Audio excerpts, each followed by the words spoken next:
know well that Kim herself is one of the best advertisements for her own company Skims, as her products always look absolutely stunning on her. She proved this to us again just last week when she posted a photo that saw her in a gym with the caption "chin up or the crown slips." In the photo she is wearing a gorgeous blue Skims bodysuit. She looked great, but people quickly began to accuse Kim of photoshopping the photo, saying that there was a subtle tell and that it was a Photoshop fail. Fans were noticing a slight bend that was in the workout equipment behind Kim, with followers writing things like, quote, "Wait, this is edited." This is certainly not the first time Kim has been called out for photoshopping, and sometimes the editing really is anything but subtle. I mean, Kim's been called out in photos before for seemingly having 6 toes, sometimes 4 toes, and sometimes an extra finger. The background has been warped. I mean, Photoshop is not easy, but this is all to say that Kim is no stranger to this kind of controversy. People began spamming the comments with things like, quote, "the morphed background," and quote,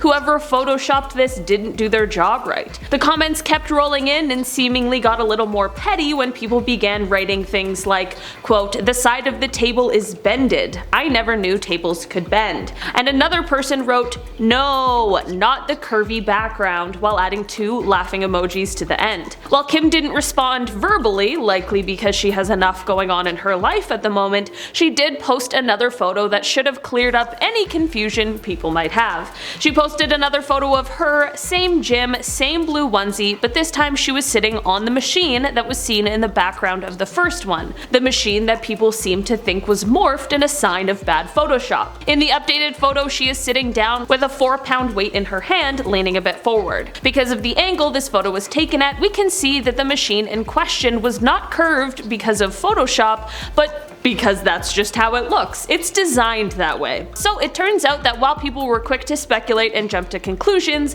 Kim taught us all a lesson in making sure you have the whole picture before commenting. And let's be real, Photoshop or not, Kim looks fantastic. Hopefully she kept her chin up throughout the whole ordeal. What do you guys think about this whole thing? Let us know down below in the comments. That's all the time we have for today. Thanks so much for joining us. I'm Olivia Kozlowski and I'll see you all soon. Bye.